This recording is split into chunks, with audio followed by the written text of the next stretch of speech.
Hello friends, आपका बहुत बहुत स्वागत है हमारे चैनल सरकारी नौकरी में। जैसा कि आपको स्क्रीन पर दिख रहा है, इंडियन कॉन्स्टिट्यूशन जो अपना भारत का संविधान है, जिसके अंतर्गत भाग 3 की अपन बात करें, मूल अधिकार, और मूल अधिकार के अंतर्गत अनुच्छेद 12 से लेकर अनुच्छेद 35 आते हैं। तो इसके अंतर्गत अपन अनुच्छेद 20 के बारे में इस वीडियो में जानेंगे। मैं अनुच्छेद 19 का अच्छे से एक्सप्लेनेशन कर चुका हूँ। 12 से 18 तक जितनी भी अनुच्छेद है उनका भी एक्सप्लेन हो चुका है। आप डिस्क्रिप्शन में लिंक दी गई है, आप वहाँ से जाके वीडियो देख सकते हैं। तो भाई चलो बात करें अनुच्छेद 20 के बारे में। तो जैसा कि आपको मैंने पहले भी बताया, अब दोबारा से एक बार रिपीट कर देता हूँ। अपने संविधान में 6 मूल अधिकार है, 6 मौलिक अधिकार है। पहले 7 हुआ करते थे। संपत्ति का अधिकार हटा दिया गया है 44 में संविधान संशोधन के द्वारा। तो अनुच्छेद 14 से लेकर अनुच्छेद 18 तक अपने को जो अधिकार दिया गया है, समता या समानता का अधिकार दिया गया है। उसके बाद अनुच्छेद 19, 20, 21 और 22, ये जो 4 अधिकार हैं, ये स्वतंत्रता का अधिकार है। अनुच्छेद 19 आपको मैंने बहुत अच्छे से एक्सप्लेन किया, और अनुच्छेद 19 को संविधान की रीढ़ या बैकबोन ऑफ कॉन्स्टिट्यूशन भी कहा जाता है। अनुच्छेद 32 को संविधान का हृदय बोलते हैं, और अनुच्छेद 19 को संविधान का रीढ़ बोलते हैं, बैकबोन ऑफ कॉन्स्टिट्यूशन। याद रखना, बहुत बार ये क्वेश्चन पूछा गया है। तो अपन बात करें अनुच्छेद 20 के बारे में। तो अनुच्छेद 20 में हमसे कहा गया है अपराधों के लिए दोष सिद्धि के संबंध में संरक्षण।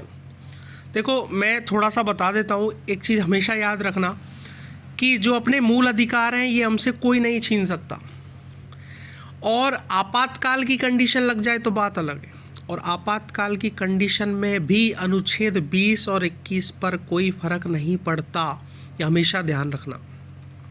आपातकाल चाहे लग जाए, सारे अनुच्छेद जितने भी मूल अधिकार के अनुच्छेद हैं, सब कम किए जा सकते हैं, न्यून किए जा सकते हैं, या फिर हटाए भी जा सकते हैं। लेकिन अनुच्छेद 20 और अनुच्छेद 21 पर कोई फ़र्क नहीं पड़ता। क्यों नहीं पड़ता, आप समझने की कोशिश करना। पहले मैं थ्योरेटिकल थोड़ा सा सुना देता हूँ आपको, उसके बाद मैं बहुत अच्छे से एक्सप्लेन करूँगा एग्जाम्पल देके। जैसे अनुच्छेद 20 का पहला पॉइंट बोलता है, कोई व्यक्ति किसी अपराध के लिए तब तक सिद्ध दोष नहीं ठहराया जाएगा जब तक कि उसने ऐसा कोई कार्य करने के समय जो अपराध के रूप में आरोपित है किसी प्रवृत्त विधि का अतिक्रमण नहीं किया है, या उससे अधिक शास्ति का भागी नहीं होगा जो उस अपराध के किए जाने के समय प्रवृत्त विधि के अधीन अधिरोपित की जा सकती है। पहला पॉइंट आपको समझ में नहीं आया होगा, वैसे अभी थ्योरेटिकल मैंने बोला है। अब आप समझने की कोशिश करना कि कोई भी अपराधी है, उस अपराधी पर FIR करने के नाम मात्र पर ही आप सज़ा नहीं दे सकते। उसको पहले सिद्ध करना पड़ेगा। ऐसा नहीं कि FIR होगी चलो जेल में, ऐसा नहीं होता है। दूसरी बात कि जिस टाइम उसने अपराध किया है, जैसे अपने देश में क्या होता है, कोई भी केस है 5-5 साल 10-10 साल तक चलता रहता है, और लंबे टाइम तक भी चलता रहता है। तो जैसे 2018 का कोई केस है, 2018 का कोई केस है, उस टाइम किसी ने अपराध किया है, उस टाइम सज़ा कुछ और थी, और उसकी सुनवाई हो रही है 2024 या 25 में। 25 में कुछ और नया नियम चेंज हो गया। लेकिन वो कोई भी नया नियम चेंज हो जाए, लेकिन इस अनुच्छेद के तहत 2018 में जब उसने अपराध किया था, उस टाइम जो नियम था वही उस पर लगेगा, उसी हिसाब से सज़ा दी जाएगी। ये अनुच्छेद आपको 20 कहता है। पहला पॉइंट, अपराध के समय का जो कानून है वो यही कहता है कि FIR नाम मात्र से आपके ऊपर जेल नहीं आपको भेजा जाएगा, और उसको सिद्ध करना पड़ेगा। और दूसरी चीज़, कानून सबके लिए समान है, और उसी टाइम का जब अपराध किया है उसी समय का नियम लागू किया जाएगा। ये पहला पॉइंट है। दूसरे पॉइंट पे बात करें तो किसी व्यक्ति को एक ही अपराध के लिए एक बार से अधिक अभियोजित और दंडित नहीं किया जाएगा। इसका मतलब ये है कि कोई व्यक्ति अपराध कर लेता है तो उसको एक बार ही सज़ा दे सकती है कोर्ट, दोबारा अधिकार नहीं है कि दोबारा से उसको सज़ा दे दे। जैसे किसी व्यक्ति ने अपराध किया, मर्डर किया, या फिर कोई लूटपाट किया, कोई रेप केस लगा, तो उसके बाद में उसको जैसे 5 साल 7 साल सज़ा दे दी, 7 साल के बाद वो बिल्कुल फ्री है। उसके बाद फिर आप, ऐसा नहीं है कि कोर्ट ने दोबारा चाहिए, नहीं तूने वो गलत काम किया था, दोबारा आ जा, ऐसे थोड़ी होगा, दोबारा उसको सज़ा नहीं दी जा सकती।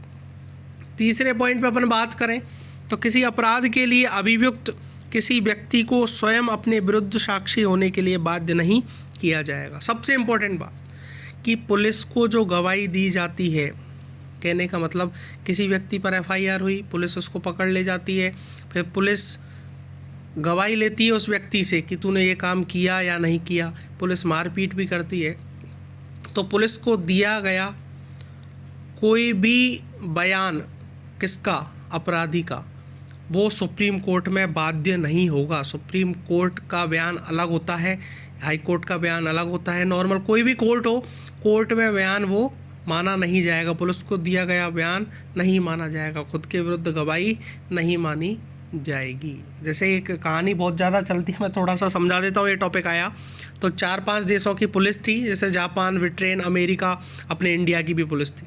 इनको एक जंगल में छोड़ दिया गया और जंगल में छोड़ने के बाद बोला गया कि खरगोश गायब हो गया है, खरगोश को ढूंढना है। अमेरिका की पुलिस ने खूब कोशिश की, नहीं मिली। जापान की ने खूब कोशिश की, नहीं मिली।